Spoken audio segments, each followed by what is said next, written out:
Bem, é interessante imaginar que haja, e eu suponho que haja, um grupo que não queira ver o beijo gay e haja um grupo, numericamente talvez inferior, que queira ver o beijo gay. O que é mais curioso é que ambos queiram que a televisão, que a novela, seja o espaço de justificação das suas escolhas contra ou a favor. Ou seja, não se trata de eu saber se há ou não gays, se eu beijo ou não pessoas do mesmo sexo, mas eu quero ver consagrado no espaço da novela este beijo, porque senão, aparentemente, minha posição ficará comprometida. Ou seja, se eu for homofóbico ou simplesmente contrário a um beijo gay na novela em horário nobre, eu quero que ocorra para que não ocorra, para que esta posição não apareça. E se eu for homoafetivo ou a favor simplesmente de um beijo gay, eu quero que ocorra para reforçar minha posição política. Nos dois casos, eu não sei se exatamente nós discutimos apenas sexualidade, já que o beijo gay ocorre milhares de vezes em todas as cidades do Brasil a todo instante, e talvez na casa do senhor internauta que goste ou não desta novela, sem que ele saiba ou ele sabendo, é que nós queremos que a novela seja o espaço político de justificação disso. Ou seja, isto além da sexualidade fala do poder de representação da novela e talvez da fraqueza de outros espaços de discussão no Brasil. Espaços políticos, espaços culturais e até espaços sociais. A novela tornou-se, curiosamente, o espaço no qual, ocorrendo ou não ocorrendo, minha posição fica validada ou não validada. Então há que se perguntar o que muda na vida de alguém que beija seu companheiro, sua companheira homoafetivo. Ou o que muda na vida de alguém que não tolera o beijo homoafetivo, o que muda na vida dessas pessoas se a novela apresentar ou não. Eu deixarei de amar, meu casamento com uma mulher vai terminar, meu casamento com um homem vai chegar ao seu apogeu. Quer dizer, o que muda na representação?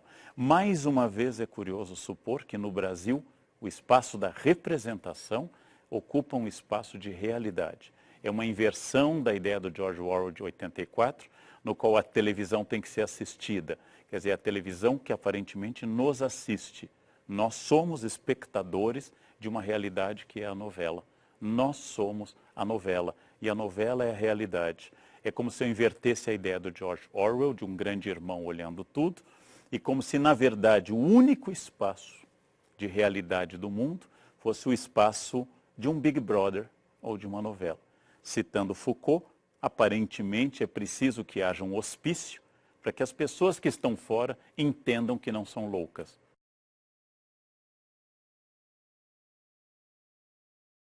Aparentemente, a função do beijo gay é para reforçar ou minha escolha homossexual ou minha escolha homofóbica ou simplesmente contrária a um beijo gay. Ou seja, essa minha posição é pelo menos fraca, já que ela precisa de um reforço simbólico da novela. Eu custo acreditar que numa grande cidade, ou média ou até pequena, alguém adulto nunca tenha visto um beijo ou uma demonstração de afeto entre pessoas de mesmo sexo. Talvez se for um morador do Pico da Neblina, ou morar numa cabana na Serra de Teresópolis, na parte mais rural. Porque, na verdade, andando por São Paulo, onde eu moro, andando pelo Rio, onde eu vou com frequência, a realidade das ruas, estava domingo na Paulista comprando livros e havia muitos casais, muitos rapazes de mãos dadas pela Paulista. Alguém achar que não viu nunca isto, ou tem um problema de visão, ou tem um problema moral de cegueira seletiva. Então, acredito sim que eu não queira ver, e aí o campo psicanalítico é rico. Se eu não quero ver, é porque vai despertar em mim o medo do desejo. Ou se eu não quero ver, é que eu suponho, por algum motivo que me escapa, que vendo um beijo gay, minha família vai se desmanchar. Já que eu não posso amar minha mulher no apartamento 18, se no 19 houver um casal gay se beijando. Eu vou ter que me separar dela, é óbvio, porque havendo um casal gay, eu perco meu amor pela minha mulher imediatamente. E meus filhos fogem de casa e se drogam. Tudo isso ligado ironicamente à ideia de um beijo gay. E da mesma forma, a ideia talvez seja de homofobia, mas também é uma ideia de medo da expressão sexual. A sexualidade continua sendo um campo difícil para a maioria das pessoas, sua demonstração continua sendo difícil, e os casos de pornografia, de exposição maior de prostituição, de prostitutas lançando seus diários e virando filmes, só demonstra que nós ainda reconhecemos, talvez não que não deva haver, mas que há espaços. Ou seja, ao que a gente chama de tolerância passiva ou intolerância mediana, que é, não faz mal que você seja gay, desde que não seja perto de mim.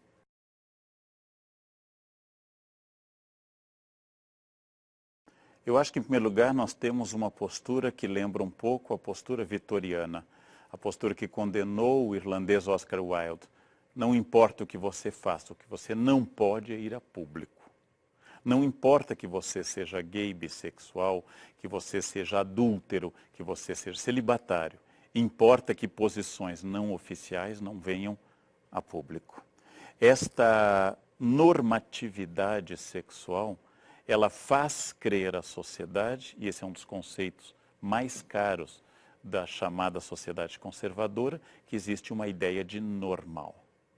Então, se eu digo, não é normal a sexualidade entre dois homens porque não gera filhos, então devemos imediatamente separar todos os casais estéreis e imediatamente eles devem desmanchar a relação porque eles não geram filhos. Não é normal o casamento onde não seja abençoado pelas leis de Deus, eu tenho que perguntar qual Deus, porque há culturas onde Deus apoia ou não a poligamia, a poliandria ou outras formas.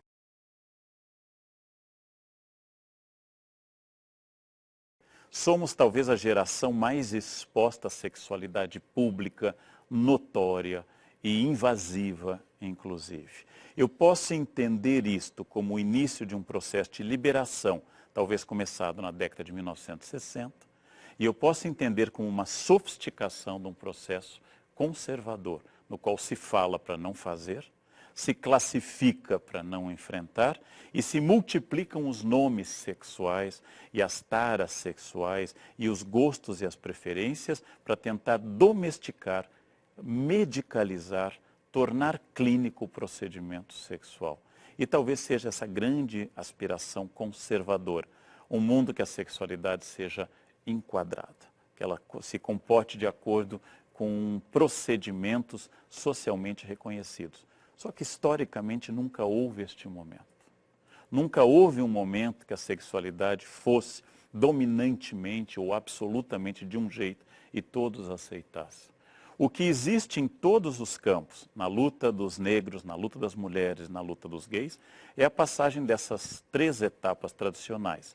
A criminalização ou preconceito, a tolerância relativa e a celebração.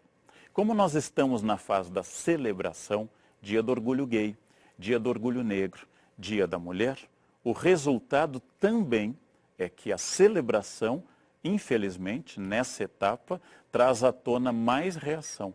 Então é possível que haja mais violência contra a mulher, mais casos de racismo e mais gestos de homofobia a partir do momento que há uma parada do orgulho gay, a partir do momento que há um feriado de Zumbi dos Palmares, um Dia da Consciência Negra. Mas como a questão do racismo está aí com toda razão criminalizada pela Constituição, a questão do gay passa a ser um exercício fundamental de identidade, já que a questão sexual continua sendo um grande tabu para a maioria das pessoas e provavelmente nunca fomos expostos a tanta sexualidade, talvez por isso ela nunca esteja tão pouco resolvida como hoje.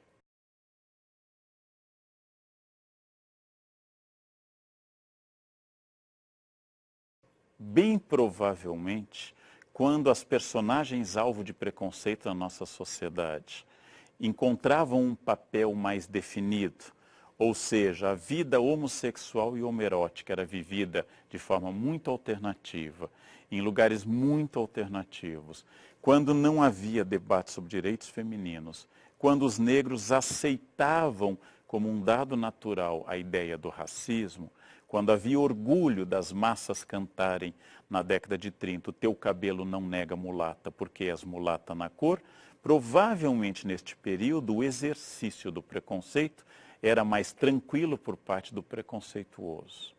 Então é uma reação que talvez seja quase de causa e efeito, que à medida em que, com toda razão, mulheres, negros, gays, imigrantes bolivianos e tantos outros encontram seu espaço e debatem esse espaço e param de aceitar o preconceito, que é sempre um caminho de dois recursos, a partir deste momento pode haver mais violência. Não quer dizer que qualquer movimento deva retroceder, mas não é uma parada do orgulho gay e não é um feriado do Dia do Orgulho Negro que, infelizmente, vai, ao trazer a representação de forma tão pública, vai tornar tudo tranquilo, porque nós estamos lidando com questões complexas e dores muito antigas e clássicas das pessoas.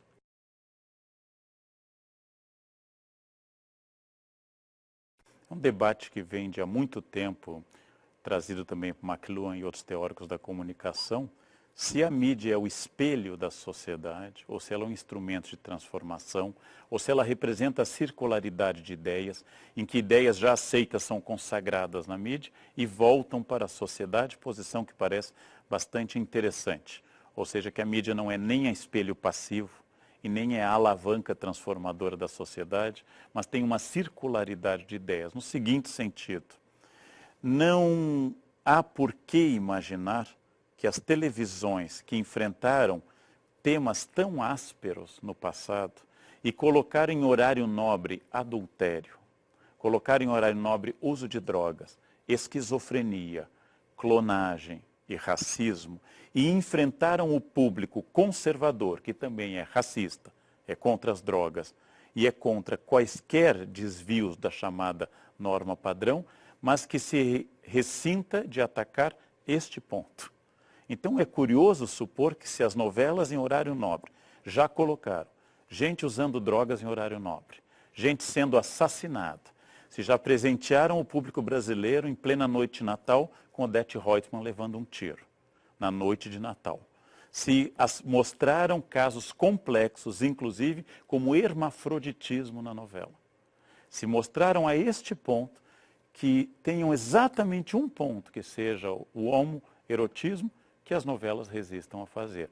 Ora, o público conservador não gosta. O público conservador de Rio e de São Paulo, em geral, conservador e reacionário, detesta o Nordeste, e as novelas são povoadas de sotaque nordestino, de cenas do Nordeste, heroínas nordestinas, mostrando a beleza e o encantamento do Nordeste. Ora, a pergunta seria, eu não tenho resposta para ela, por que que as televisões encaram todos os preconceitos, todos os problemas da sociedade, encaram justiça e problemas sociais, encaram todas as questões que formam as mazelas do nosso mundo contemporâneo e decidem que aquilo que o público não gosta, que é o gay, isto não pode ser tratado. Ou deve ser tratado da forma clássica vitoriana.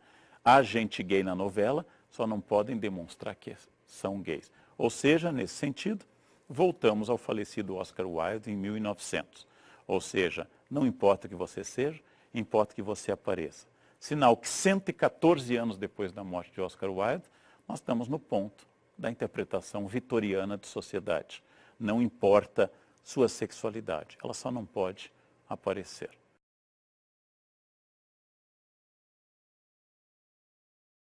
Se as novelas mostrassem só intérpretes loiros, católicos, sentados ao redor de uma mesa, lendo a Bíblia e comendo com modos refinadíssimos e elogiando uns aos outros, eu diria, eis as novelas representando o conservadorismo ideal de um imaginário brasileiro. Mas não. Aliás, encontrar um tipo mais ou menos normal numa novela é um esforço relativamente grande. Então, há que se perguntar que tipo de energia a questão sexual traz à tona para que nós sejamos capazes de encarar assassinato, adultério, insinuações de coisas gravíssimas e não sejamos capazes de encarar a demonstração de amor entre duas pessoas. É curiosíssimo. Eu acho que no futuro vão rir muito da gente por causa dessa aparente esquizofrenia. Não aceito que dois gays se mas aceito cocaína, maconha, hermafroditismo, esquizofrenia, clonagem e insinuações de pedofilia. Mas gays, temos que estabelecer um limite. Eu faço essa ironia para que a gente tente perceber, com essa ironia quase socrática, que há algo profundamente problemático nessa representação.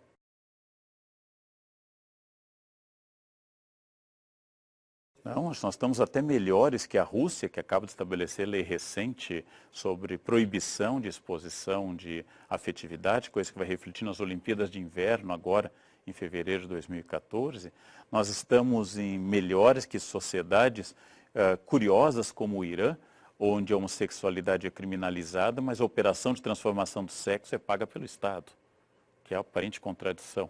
O governo iraniano paga totalmente transformação de sexo, porque interpreta que a homossexualidade só pode ser fruto de uma troca de encarnação, um equívoco entre corpo e alma. Então, há sociedades que estão ainda mais conservadoras, a criminalização de homossexualidade, coisa que não ocorre no Brasil, mas mesmo em sociedades onde as leis são antigas e sólidas, sobre casamento homoafetivo, sobre adoção de crianças por casais gays, mesmo nessas sociedades, às vezes eu desconfio que não seja tolerância ativa, mas indiferença com os outros.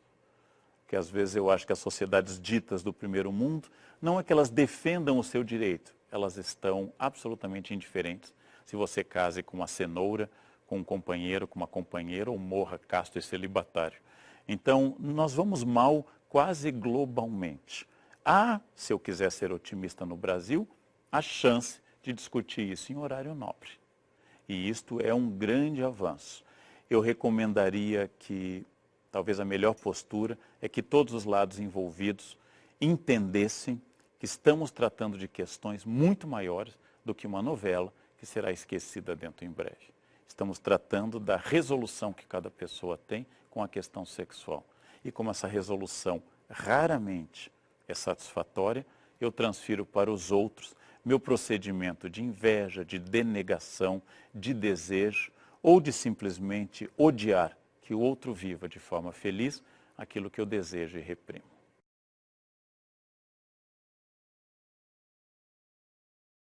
Existe um relatório Kinsey que classificou a sexualidade a partir de um espectro muito mais amplo que este. Eu acho que há um esforço da parte de militantes gays, e talvez o Carrasco ingresse nisso, que seja um esforço no seguinte sentido.